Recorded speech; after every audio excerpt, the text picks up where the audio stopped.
Aquí comienza Conciencia y Tecnología, el Ágora para la Educación. Un espacio para el arte, el saber y el conocimiento. Bienvenidos.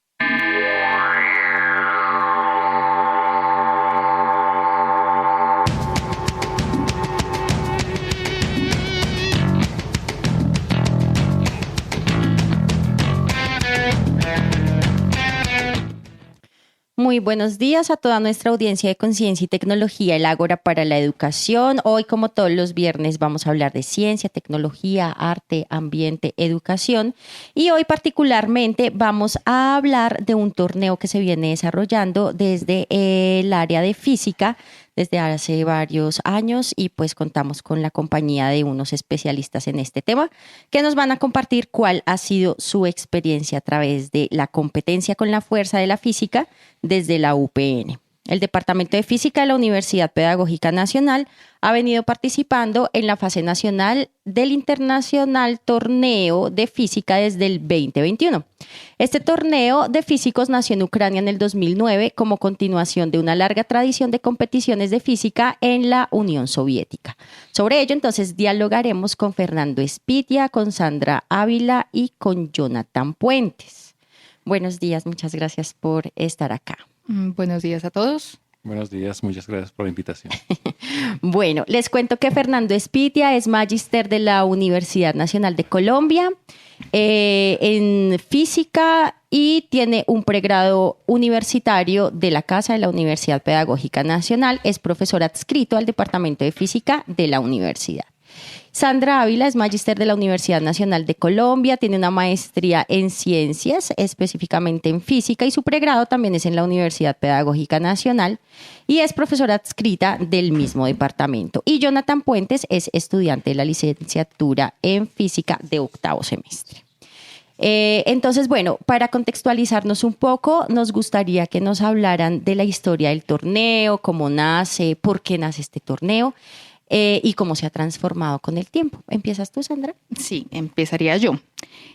Bueno, la idea del torneo nace como para rescatar estas competencias que se hacían ya hace mucho tiempo en la Unión Soviética, pero que también vienen siendo muy importantes frente a cómo nos pensamos la física en otro tipo de contextos. Principalmente porque, digamos, los ejercicios que se presentan allí son ejercicios muy cotidianos. Por ejemplo, puede haber uno en el que solamente estemos mirando cómo es el movimiento de cohetes. Pareciera que es algo muy sencillo, pero es tan difícil y tan amplio como el mismo equipo quiera abordarlo, como la profundidad que le quiera dar a la explicación. Entonces, claro, el torneo nace para poder rescatar toda esta tradición, pero también para poder darle apertura a otros espacios de socialización, sobre todo para estudiantes que están formándose como físicos o como licenciados en física en nuestro caso. Colombia como tal inicia su participación en el 2016 en el torneo y pues desde ahí han venido trabajándose en la promoción y en la participación de diferentes universidades. Puntualmente la Universidad Pedagógica se vincula al torneo con su primer equipo en el 2021, que es para el torneo del 2022 internacional. Eso sería un poco como el trabajo que se ha hecho al respecto. Fernando, ¿tú quieres agregar algo más? No, pues digamos lo que pasa es que nosotros iniciamos con un grupo de 7 estudiantes en la primera participación. Y cómo ha venido evolucionando, pues digamos, ha habido años donde hemos tenido grupos de 30 estudiantes colaborando con los desarrollos de los ejercicios. Actualmente están trabajando aproximadamente 15 estudiantes, donde pues uno de los líderes del equipo es acá, pues Jonathan, quien nos acompaña. Entonces, bueno, eso es como tal el desarrollo. Ya se ha podido conformar una especie de grupo de estudio buscando no solo participar en el torneo, digamos, eso se volvió uno de los propósitos, pero otro propósito es aprender física de una manera distinta, ¿no? Por ejemplo, usualmente la física se aborda de una manera lineal, ¿sí? Es decir, uno ve mecánica 1, mecánica 2, termodinámica. Pero este tipo de ejercicios que ahorita más adelante les comentamos puntualmente, pues son ejercicios que no permiten una linealidad, ¿sí? Toca abordarlos desde distintos puntos de vista e incluso algunos de ellos son ejercicios interdisciplinares, que necesitaríamos ahí también compañeros de química, de biología, que estamos en el proceso de poder vincular a estudiantes de esos departamentos. Bueno, pues ahí hay una cosa bastante interesante de lo que se hace dentro del departamento de física. Estamos hablando de física y no de educación física, son ejercicios de otro orden y no son los cuerpos que uno esperaría en esta sesión. Es decir, estamos hablando de otra cosa. Y yo quisiera preguntarle al compañero estudiante, bueno, ¿cómo es tu experiencia frente a este proceso? ¿Qué ha significado ese proceso educativo y cómo, mejor dicho, cómo se discute desde otro orden? Porque nos decía ahorita el maestro que se trata de no hacer una linealidad, sino de romper un poco la estructura tradicional. ¿Hasta dónde tú conectas esta competitividad con respecto a tu proceso educativo y finalmente a lo que va a ser tu proceso como docente? Vale, pues primeramente yo llevo en el grupo casi que unos 3 años, pero más activamente desde el año pasado. Entonces sí es como que pues me metí más de lleno lo que es el año pasado y este año porque pues es donde entré como representante de la universidad. Y pues, ¿cuál es mi proceso? Pues es que, como ya lo había mencionado el profesor Fernando, si es como que en ese tipo de ejercicios uno toca temas que lógicamente uno no va a llegar a ver en una clase. Un ejemplo sería uno de los ejercicios que yo llegué a ayudar a darle una solución el año pasado, en donde toqué un tema que era el tema de las vibraciones en una placa delgada. Y pues directamente pues no es un tema que uno ve en física de ondas. La verdad pues es un ejercicio muy específico y dentro de esa solución de ejercicios es como que uno tiene que buscar como referencias, buscar qué puede uno, sí, como conceptos ya muy puntuales de la física, pero pues no son cosas que uno va a llegar a ver en las clases. Ahora que cómo me sirve como mi proceso como profesor, yo creo que esto es muy genial porque pues hay ejercicios en los que por lo menos a mí me llaman mucho la atención y sería muy chévere llevarlos al aula, ¿no? Es como que, bueno, porque son ejercicios de la vida real, ¿sí? O sea, ya no son ejercicios que uno ve en libros, como que, mire, el carrito va a tal velocidad y bueno, busque cuál es la posición y tal. No, estos son ejercicios que ocurren en la vida real y dar una solución a algo que ocurre en la vida real yo creo que es más interesante que un ejercicio de libro. Yo quiero preguntar una cosa aquí a nuestros colegas profesores. ¿Hay algo en física que no sea de la vida real? Bueno, lo que pasa es que... Digo yo, o sea, es un detalle. Sí. Lo que pasa es que ahí tocaría preguntarnos, bueno, ¿qué es la realidad? No, pero no nos vayamos por eso. Por esos no lados, nos vamos a poner tan filosóficos. Vamos a estar estrictamente Es física, compañero. esos lados oscuros de la humanidad. No. Lo que pasa es que, digamos, en física, cuando uno aborda ejercicios que son reales, o sea, la cuestión es que la cantidad de variables que están en juego ahí son bastantes. ¿Qué hacemos en física? Pues en física comenzamos a idealizar cosas, ¿sí? A decir a despreciar cosas, a decir que otras son constantes, ¿sí? A despreciar el ambiente, por ejemplo. Por ejemplo, digamos, en mecánica 1, ¿sí? Uno de los primeros ejercicios que uno ve es caída libre, ¿sí? Es decir, cómo un cuerpo cae desde una altura determinada hasta el suelo. Pero entonces lo primero que se determina allí es, vamos a quitar la fricción con el aire. No hay aire, ¿sí? No hay aire en el momento de la caída. Primero, eso físicamente es prácticamente imposible lograrlo. Es una idealización del fenómeno. Y aparte de eso, yo siempre les pregunto a mis estudiantes, bueno, si no hay aire, entonces, ¿qué va a respirar la persona que va a soltar la masa? ¿Sí? Eso, o sea, son cuestiones que evidentemente son modelos matemáticos que nos aproximan a la realidad, ¿sí? Sin embargo, cuando están muy idealizados, la aproximación, cada vez que yo lo idealizo más, me alejo más de lo que quiero estudiar. Entonces, evidentemente, digamos, para analizar, por ejemplo, el fenómeno de caída libre, tendría que tener en cuenta, por ejemplo, las condiciones ambientales, la fricción con el aire, si el aire es turbulento, si la densidad del cuerpo, un montón de cosas que uno... No, si estás a 2.600 metros o estás a nivel del mar, eso cambia completamente las variables posibles. Exacto. Entonces, por eso Jonathan relaciona que son un poco más reales el asunto. Bueno, en la intervención de Jonathan me surgen como muchas ideas. Y una de ellas es como la importancia también de crear algunos espacios para romper un poco con la educación tradicional. Y eso, digamos que lo articuló con lo que estaba diciendo el profesor Fernando y me preguntaba si la Universidad Pedagógica Nacional, que es la formadora de formadores, sigue siendo en su esencia tradicional. Entonces, bueno, digamos que estos ejercicios siento que rompen con la linealidad que tú mencionabas por el carácter también interdisciplinar en el que hay que seguir trabajando. Pero ¿cómo creen ustedes también que se puede flexibilizar? Bueno, sé que no está en nuestras manos, pero pues vale la pena soñar. Uh-huh. ¿Cómo se puede flexibilizar un poco este asunto de la linealidad de todos estos componentes que hacen parte del programa para que en realidad nos pensemos en una transformación de la educación en donde quizás deje de ser tan tradicional, porque las realidades educativas siento que desde hace mucho tiempo nos están obligando a hacer esos cambios? Uh-huh. ¿Cómo sueñan ustedes que se puede lograr eso? Digamos que bueno, el grano de arena es un poco este proyecto, pero ¿cómo se podrían seguir como transversalizando escenarios para que también la educación en una ciencia que es tan compleja como la física tenga sentido? Uh-huh. Porque a veces como que no entendemos realmente cuál es el sentido de la ciencia las personas que no hacemos como parte de estas ciencias específicas si no las transversalizamos, si no las sacamos de ese nivel tradicional, del currículo como también tan específico y tan estricto. Uh-huh.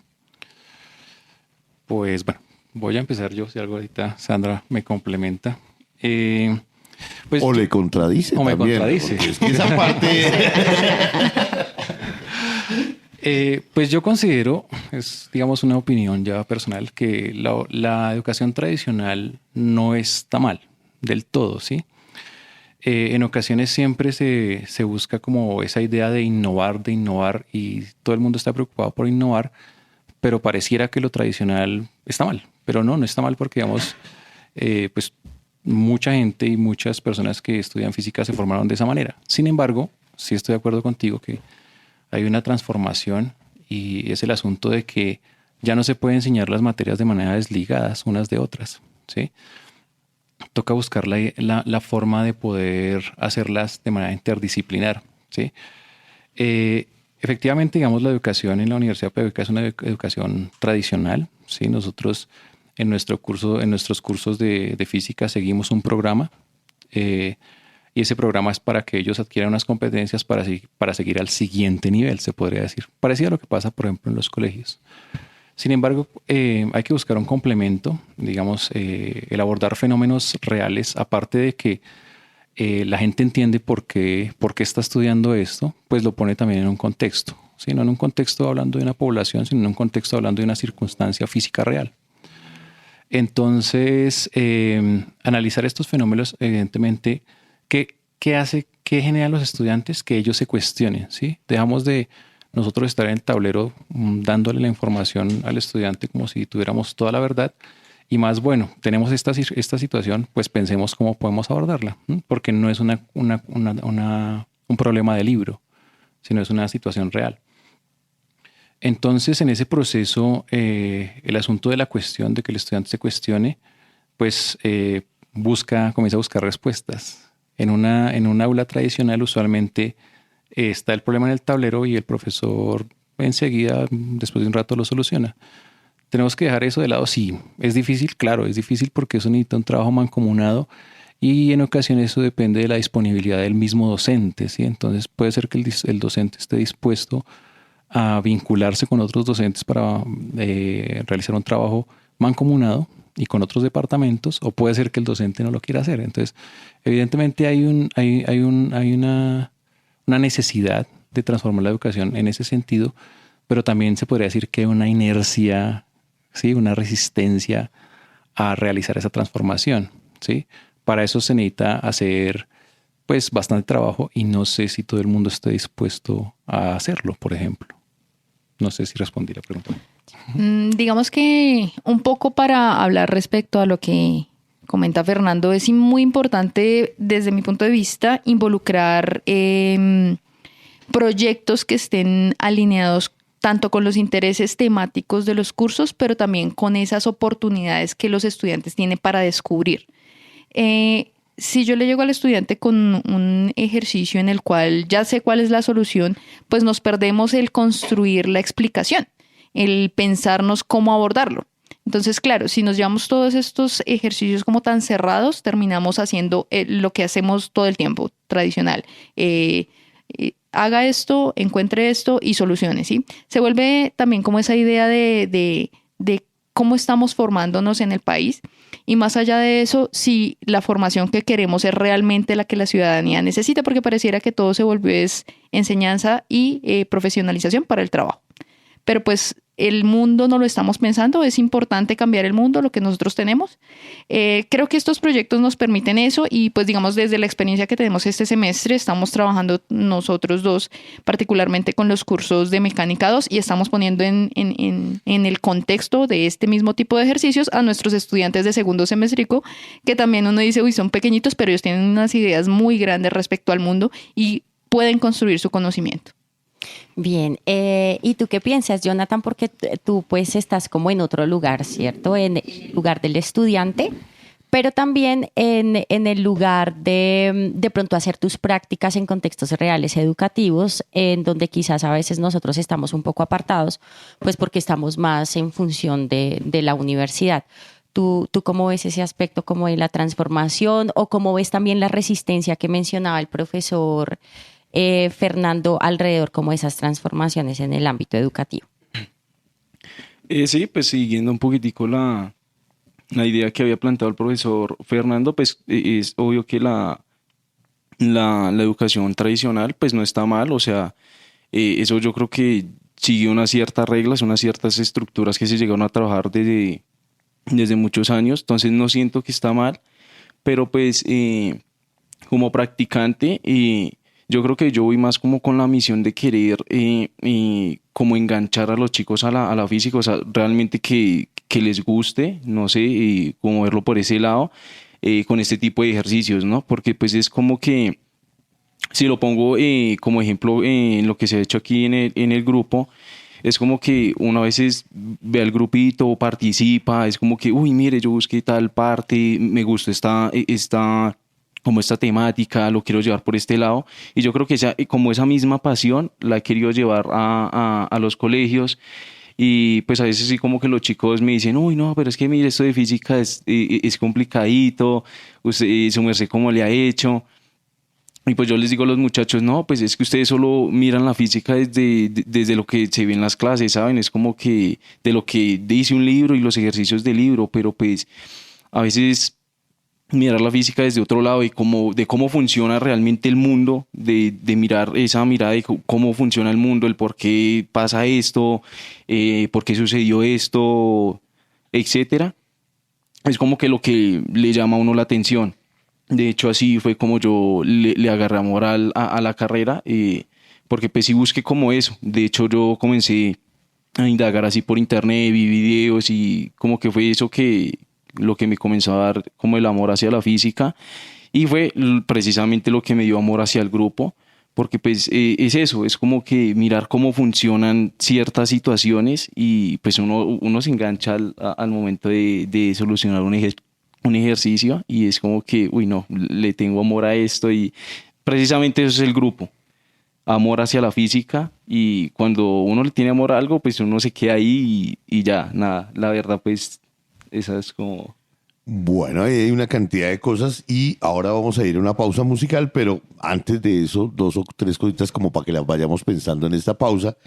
Está ese famoso libro de La física, una aventura del pensamiento de Einstein, con otro intelectual también de igual peso, que nos podría ayudar a pensar cosas, pero el maestro Fernando dijo una cosa que a mí me llama mucho la atención y es por qué no logramos hacer interdisciplinariedad, y él lo había dicho desde el principio, para esta competencia vamos a necesitar la ayuda de los químicos, de los biólogos, de los tecnólogos, etcétera, pero pareciera ser que en la misma facultad somos como agua y aceite, o sea, yo entiendo el agua y aceite con el oratorio, pero no lo entiendo con las disciplinas serias de la universidad, pero eso lo vamos pensando después de la pausa musical que vamos a tener ahora.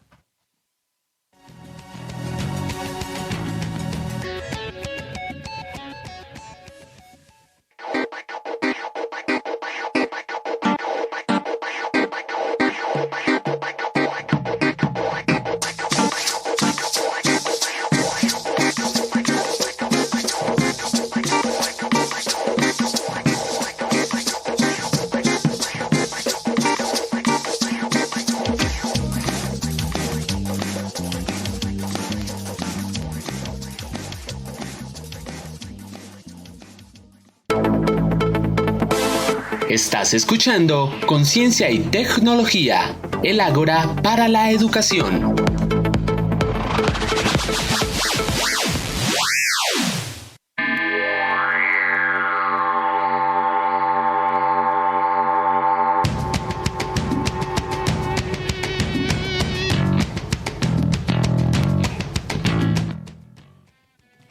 Volvemos a Conciencia y Tecnología del Ágora para la Educación.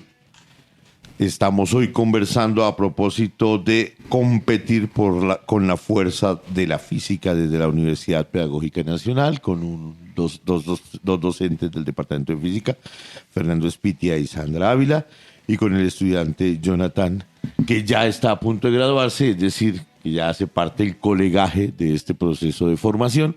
Y antes justamente de la pausa musical estábamos conversando a propósito de una pregunta, y es por qué no logramos, conectarnos entre los departamentos de esta misma facultad, y si esa conexión y conectividad también tendría, y lo digo por la conversación que teníamos en la pausa, con un poco las envidias de los laboratorios o del compartir o no compartir laboratorios y equipos, y hasta dónde podría ser interesante pensar en una cantidad de alianzas posibles. No sé, Sandra, tú arrancas.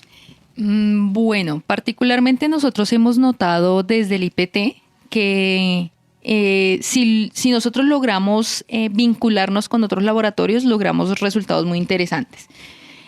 Hablo en el caso particular con tecnología y con el taller, con los cuales hemos trabajado, sí, pero ya es de manera muy particular. O sea, el estudiante o nosotros vamos y nos acercamos y se hacen las solicitudes para los materiales, y los profesores también son, o los que están a cargo, los laboratoristas, son muy dados a ayudar siempre y cuando se muestre un interés. Entonces yo creo que también parte de que podamos generar conexiones y trabajos mancomunados para poder vincular a los diferentes departamentos. Si mantenemos todo cerrado dentro de nuestro departamento, aislados, pues no vamos a poder enriquecernos de lo que otros departamentos puedan tener. Entonces yo creo que también parte un poco de esas intenciones que podamos tener para poder vincularnos en proyectos que estén un poco más amplios y que abarquen diferentes ciencias.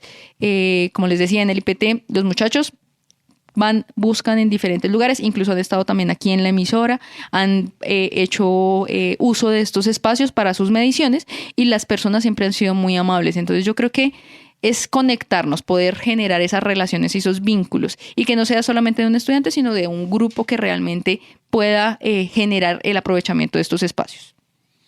Fernando, ¿tú cómo la piensas? Pues sí, evidentemente, digamos, poder generar esa interdisciplinaridad no solamente con la parte de los laboratorios, sino con el recurso humano, pues es importante y favorable no solamente para el proyecto, sino pues para la educación de las personas que están vinculadas. Evidentemente, digamos, el hecho de generar el vínculo con los laboratorios nos permitiría movernos mucho más fácil para la parte de la preparación de los ejercicios, que ahorita actualmente estamos en proceso de preparación de los ejercicios.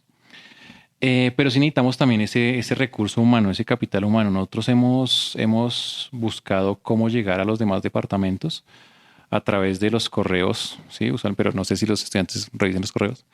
Entonces, hemos hecho campañas publicitarias, hemos pegado afiches, bueno, hemos hecho como varias cositas, pero no hemos logrado que gente de otros departamentos se vinculen.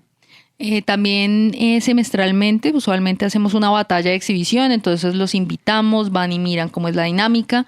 Sí ha habido personas de otros departamentos interesadas, pero siempre son contaditos con los dedos de la mano, son muy poquitas las personas. Es que no está de moda la batalla, sino la guerra.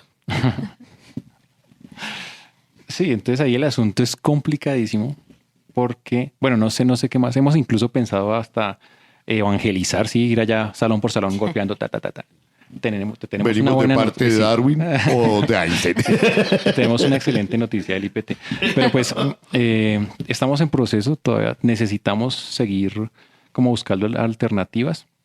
Estamos con el otro profesor que permanece, que está en el grupo, el profesor Francisco Orozco, que no pudo estar. generando a ver si podemos generar un vínculo con química para poder mostrarle a la gente de química qué es lo que se está haciendo y pues qué es lo que puntualmente se hace y cómo se abordan los ejercicios, a ver si logramos despertar el interés. Lo que pasa es que también esto nace mucho de lo que decía ahorita Jonathan, de ese amor como hacia el conocimiento, de poder entender algo y evidentemente para entender algo toca sacrificar tiempo, ¿sí? No todo el mundo está dispuesto a sacrificar tiempo. La gente le gustaría tener el conocimiento, pero no hacer el sacrificio, ¿sí? Entonces, hacer el sacrificio implicaría pues sacar tiempo aparte de las clases para poder vincularse con el grupo. Entonces, estamos mirando cómo hacer para poder vincular gente de otros departamentos y poder establecer ya una relación mucho más directa y más ágil con los laboratorios, que no sea como otra vez volver a explicar, no, lo que pasa es que estamos en un torneo, sino que de pronto ya el torneo sea un poco más renombrado y los laboratorios estén más dispuestos a colaborarnos. Pues no sé si tú quieras agregar algo más. Digamos que también desde uno de los, digamos, de los talones de Aquiles que siempre hemos tenido en el torneo por parte de la universidad ha sido el idioma, porque el torneo se desarrolla completamente en inglés. Entonces, claro, aquí nosotros tenemos unos seminarios, hay unos cursos, pero realmente promocionar la segunda lengua o hablar todo el tiempo en inglés es difícil, es en nuestro ambiente. Y desde el semestre pasado sí se nos ha vinculado un profesor del departamento de matemáticas, pero que él es profesor de inglés, que se llama Leonardo Cifuentes, y nos ha venido acompañando en un proceso para que los mismos integrantes del equipo puedan empezar a mejorar sobre todo lo que es la improvisación, porque pues se requiere mucho cuando están en la batalla, ¿no? No es como solamente llevarte tú el libreto, algo aprendido, sino que también hay que interactuar y poder responder en tiempo real lo que les están preguntando en inglés. Entonces, son varias cosas las que estamos tratando de manejar y mejorar. Claro que tienen sus complejidades. Me preguntaba yo un poco cómo se hace el ejercicio de convocatoria, que bueno, ya ustedes lo aclararon un poco. Específicamente en física, cómo se convocan a los chicos, si desde los diferentes escenarios de formación o se hace una convocatoria abierta, si todos pueden participar en esa convocatoria independientemente del semestre del que hagan parte. Y lo otro es cómo se lleva a cabo el proceso de formación y de preparación para el torneo. Porque creo, o no sé si eso representa otra dificultad, porque si no hace parte de una materia, de un componente, de una electiva, pues también de pronto el nivel de compromiso de los chicos sea pues menor, el apoyo y también pues las responsabilidades que implica participar en un escenario como estos.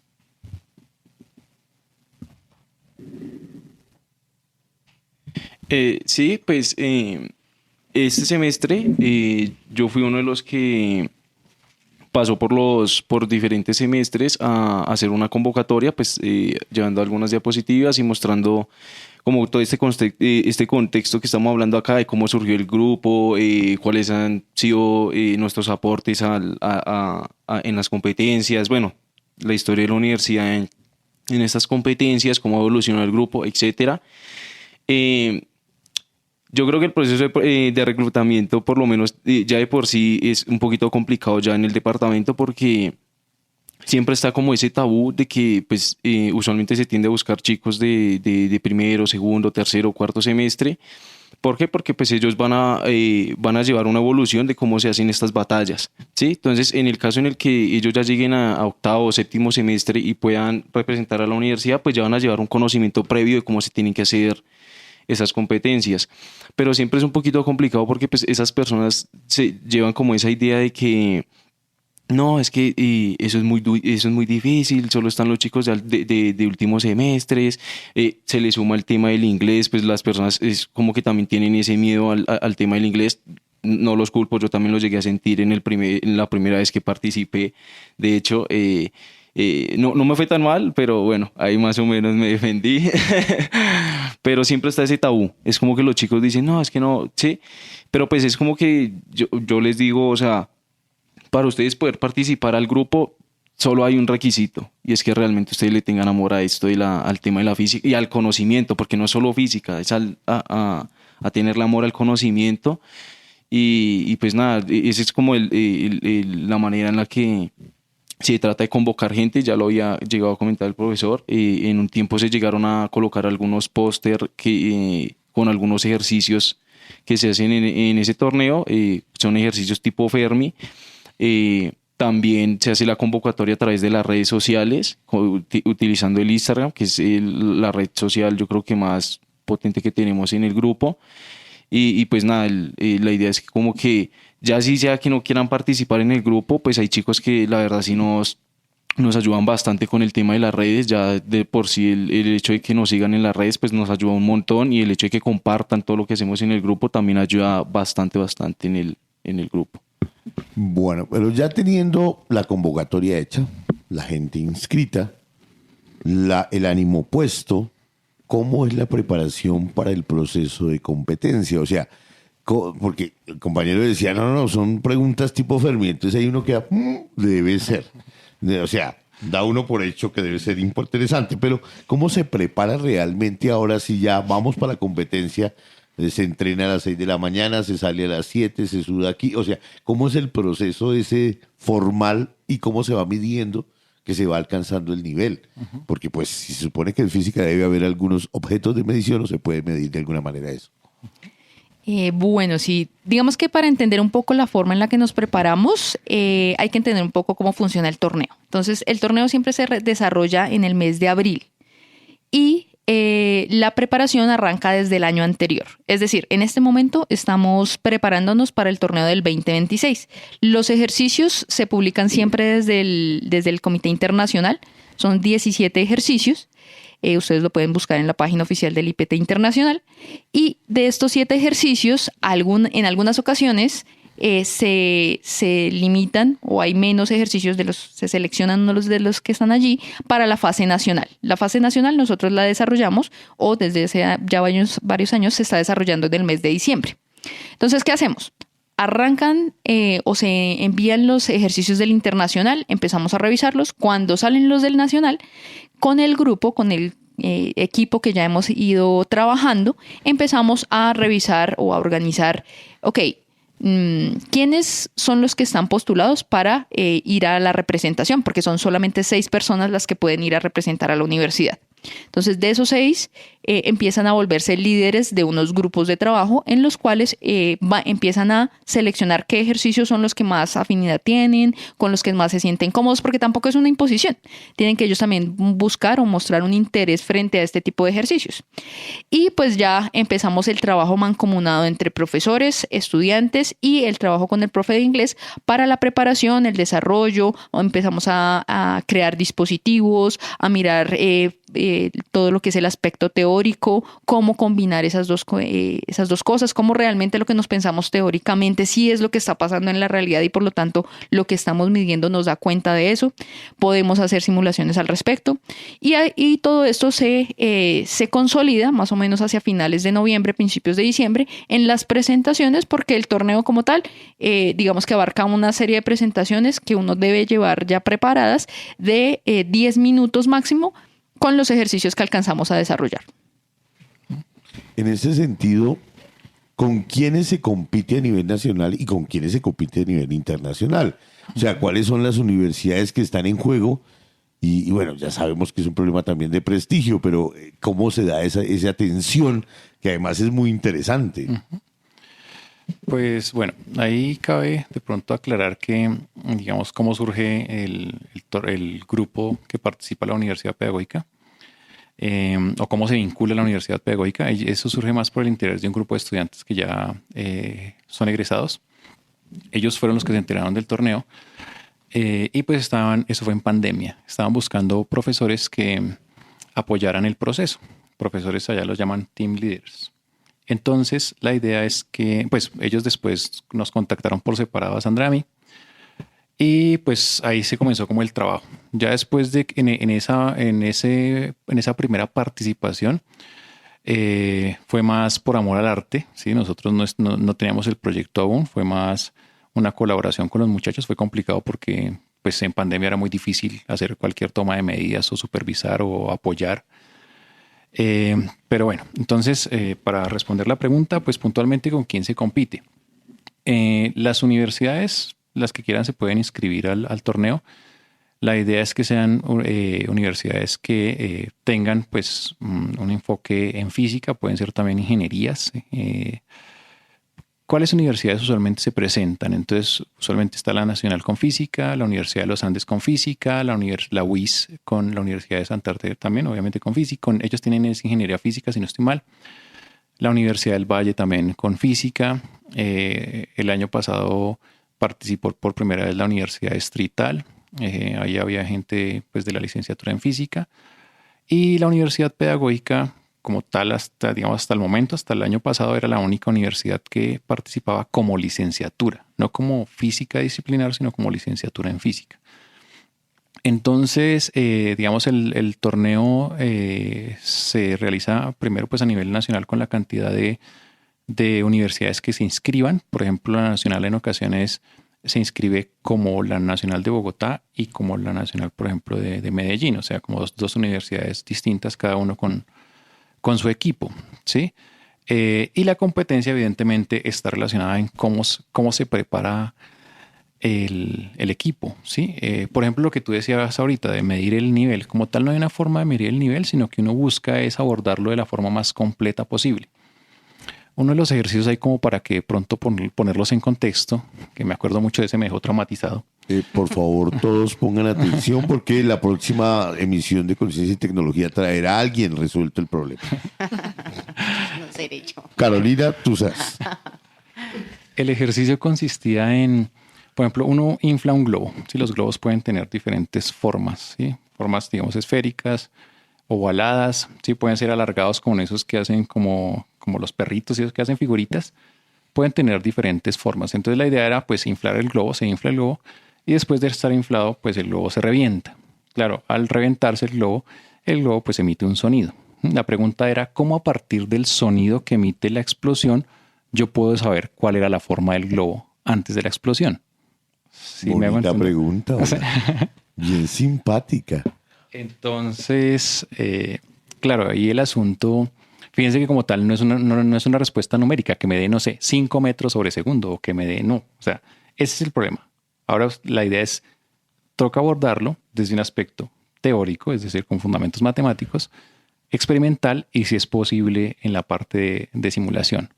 ¿Por qué me dejó traumatizado el ejercicio? Porque captar el sonido era muy difícil. Lo hicimos en muchos lugares. Y captar el pico de sonido de la explosión se perdía en el espectro ahí del sonido que se generaba. No era posible. Y no teníamos tampoco los elementos para los equipos para poderlo registrar. Entonces le trabajamos matemáticamente, le trabajamos experimentalmente, pero entonces hay un momento donde uno tiene que aceptar su derrota, se podría decir, la frustración de que no tenemos los equipos y decir, no, dejémoslo hasta ahí y sigamos con otro porque no podemos quedarnos de tercos solamente en ese problema. ¿Sí? Si un gordo explota, suena distinto a si un alto explota. Nunca me imaginé que dependiendo del sonido de la explosión del globo, uno pudiera identificar la forma. Nunca me imaginé que eso pudiera suceder. Bueno, los invito en este momento a que escuchemos las noticias de actualidad en Ciencia y Tecnología y volvemos a Conciencia y Tecnología, el Ágora para la Educación.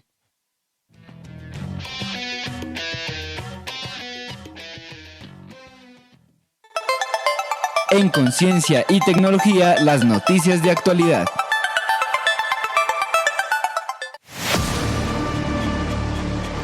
Aún no sabemos todo sobre Cleopatra. Es la reina más famosa de Egipto. No solo fue la amante de Julio César y Marco Antonio, fue una estratega brillante, con una fuerte inclinación hacia los temas científicos y la última faraona de una dinastía entera. Quede mínimo como un múltiplo. Hola, bienvenidos a esta cápsula informativa de Cleopatrosa Actualidad en Ciencia y Tecnología. A darle átomos. La tumba de Cleopatra llevaba más de 2000 años sin ser descubierta y ahora un gran hallazgo en el fondo del mar nos da pistas alentadoras de su destino final. Encontrar la tumba de Cleopatra no solo es para llenar museos, sería como encontrar la pieza que falta en un rompecabezas histórico. Imagínate, podría revelarnos la verdad sobre su muerte, cómo gobernaba, incluso darnos pistas sobre su famosa inteligencia. podría ayudarnos a separar a la mujer real de la leyenda exótica que crearon sus enemigos romanos. Para muchos arqueólogos es el Santo Grial. No se ha encontrado ninguna tumba de un faraón del antiguo Egipto tan intacta en siglos. Podría contener tesoros, textos y secretos que reescribirían los libros de historia. Quedé virolo. Y en esta historia entra en escena una cazadora de misterios de la vida real, Caitlin Martínez. Una abogada dominicana que renunció a su carrera para perseguir sus sueños, una corazonada. Aprovechando sus conocimientos forenses, ha seguido la pista de los últimos días de Cleopatra, al mejor estilo de CSI. El viejo está haciendo cosas lindas. Mientras muchos otros buscaban en Alejandría, ella se fijó en un templo olvidado, Taposiris Magna, y su instinto acaba de dar un golpe espectacular. Esto es verdadera ciencia. Junto al famoso explorador Bob Ballard, el tipo que encontró el Titanic, su equipo ha ayudado al descubrimiento de un puerto sumergido en el mar de la época de Cleopatra, con columnas gigantes, anclas y hasta un suelo perfectamente pulido. Es un misterio, muy misterioso. Lo interesante es que este puerto hundido conecta con el túnel secreto que viene del templo, el Taposiris Magna. Martínez, que es abogada penalista de formación, trata el caso de la tumba perdida como si fuera una escena del crimen. ¿Por qué no está la tumba en Alejandría? Cleopatra y Marco Antonio se suicidaron tras ser derrotados por los romanos. Martínez cree que la reina, siendo una gran estratega, no querría que su cuerpo y el de su amante fueran capturados y exhibidos por sus enemigos en Roma. Por eso ideó un plan para que fueran enterrados en un lugar secreto y seguro. ¿Por qué Taposiris Magna? Este templo, dedicado a la diosa Isis, con quien Cleopatra se identificaba profundamente, era un lugar simbólicamente perfecto para su vida después de la muerte, pero lo suficientemente alejado de Alejandría como para que los romanos no buscaran allí. Aunque aún falta encontrar la morada definitiva de Cleopatra, sin duda Martínez ha sido la persona que más cerca ha estado de alcanzar. ¿Qué estás diciendo? ¿Qué acabas de decir, anciano? Esto no es Indiana Jones, pero sí es una lección de que perseguir lo imposible vale la pena. Una mujer latina, una outsider de la arqueología, está a punto de resolver un misterio milenario porque no se rindió. Son ventajas de ser un científico loco. Esto es todo por hoy. Desde la Universidad del Tolima, un saludo a todos los Mortis de la ciencia. Chau, chau. No rompe el ciclo, Morty. Sé mejor. Enfócate en la ciencia. Analiza, escucha e imagina. En Conciencia y Tecnología, el Ágora para la Educación. Un programa de la Facultad de Ciencia y Tecnología. Conéctate todos los viernes a las 9 de la mañana y los miércoles a las 5 p.m.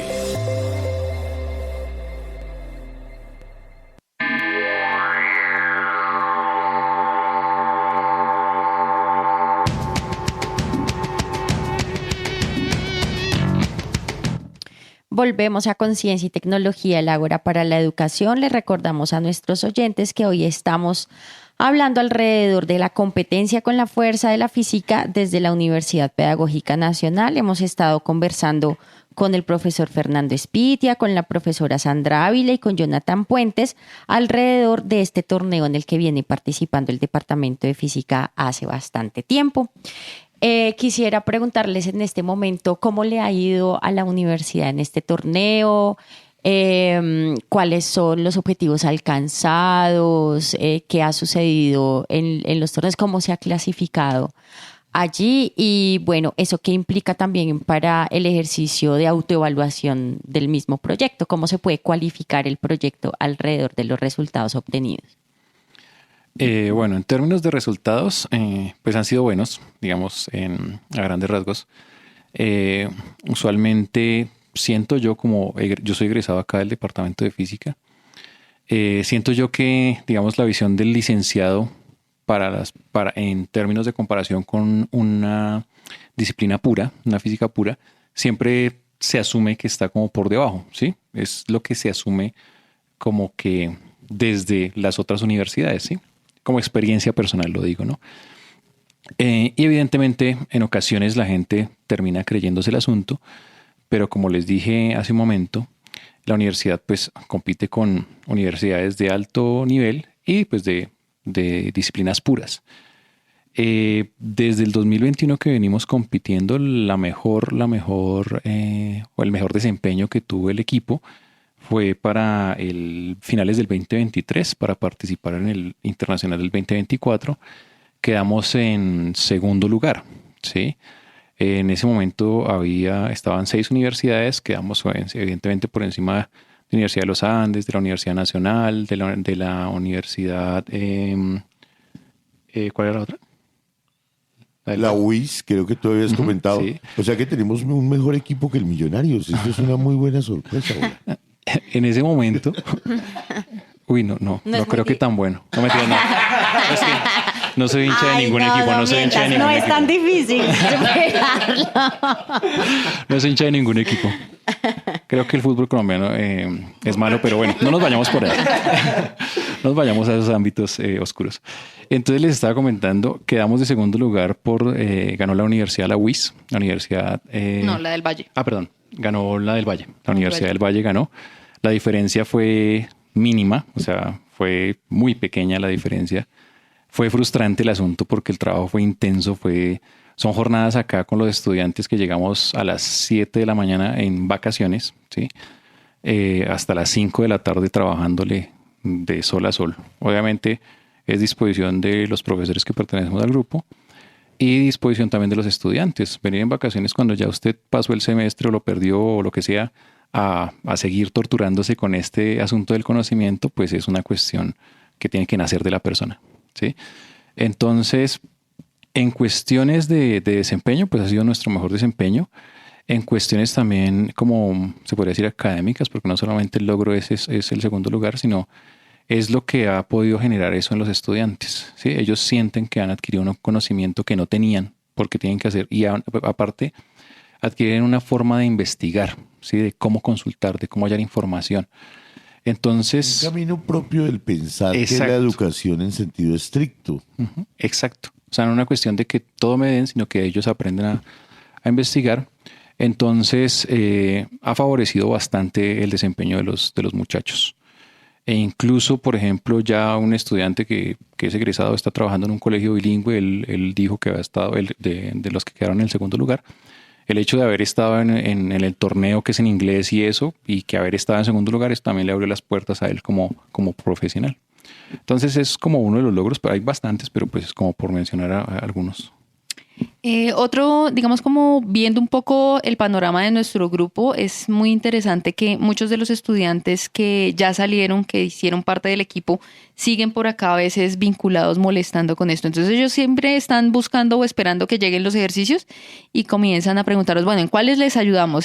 ¿Cómo podemos, a quién asesoramos? ¿Cuáles de los que están actualmente requiere ayuda o podemos favorecerles para que entiendan un poco mejor ellos ya desde el conocimiento y de la experiencia que han tenido? Entonces, claro, ese vínculo con los muchachos que han salido ha sido muy interesante y es también, digamos, como parte de lo que como grupo nos parece muy chévere de resaltar.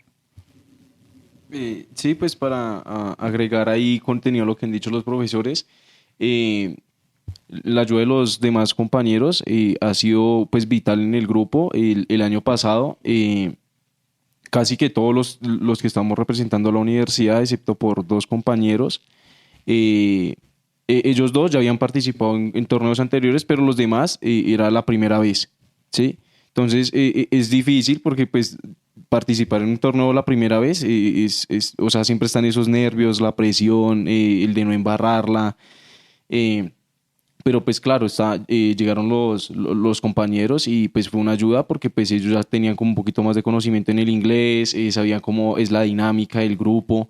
Y pues bueno, ese año pasado pues lamentablemente lamentablemente no, de hecho pues fue un buen puesto, a pesar de que estábamos casi todos nuevos, llegamos a conseguir el 3er puesto, quedando por encima de algunas universidades que a veces en rankings nacionales y mundiales quedan por encima de la universidad y pues eso habla mucho. Creo que no nos fue mal, pero pues sí, siempre es esa constancia que los muchachos vengan porque pues ellos también están trabajando, dirán, no, ya estoy en vacaciones, quiero descansar, y pues ese hecho de que vengan pues aporta demasiado. Como ya lo había comentado el profesor, pues usualmente nosotros venimos en vacaciones Y pues es una semanita, esa primera semanita es bastante dura porque pues uno como que ya también quiere como que irse para su casa a descansar, pero pues nada, estar ahí, llegar esta semanita, madrugar, porque madrugamos a las 7 de la mañana casi que todos los días y quedarnos hasta las 5 o 6 de la tarde preparando, haciendo las pruebas.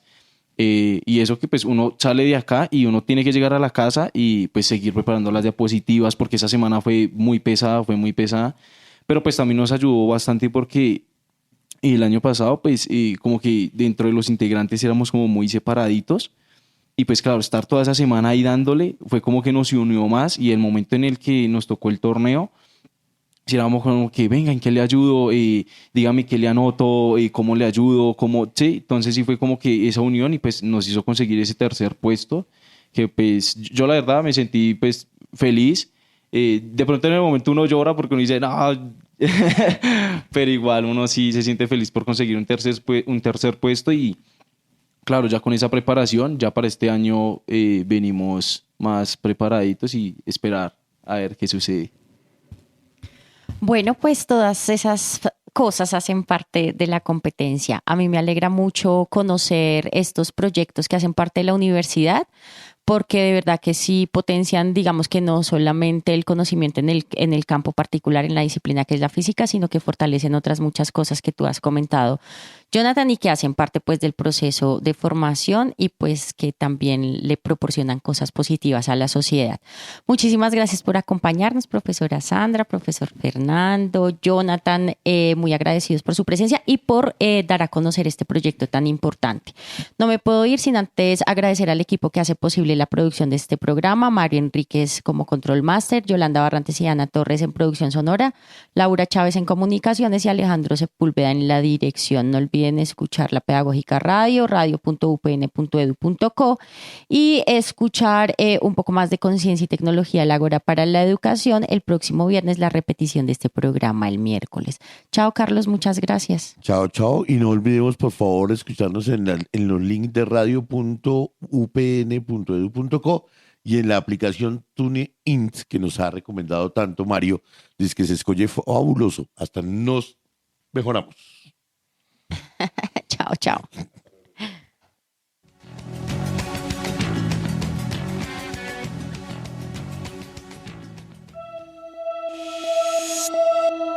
Hasta aquí Conciencia y Tecnología. Síganos en Instagram, Twitter y Facebook como @concitecupn.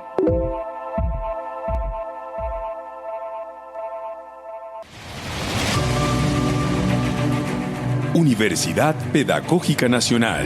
70 años siendo la educadora de educadores.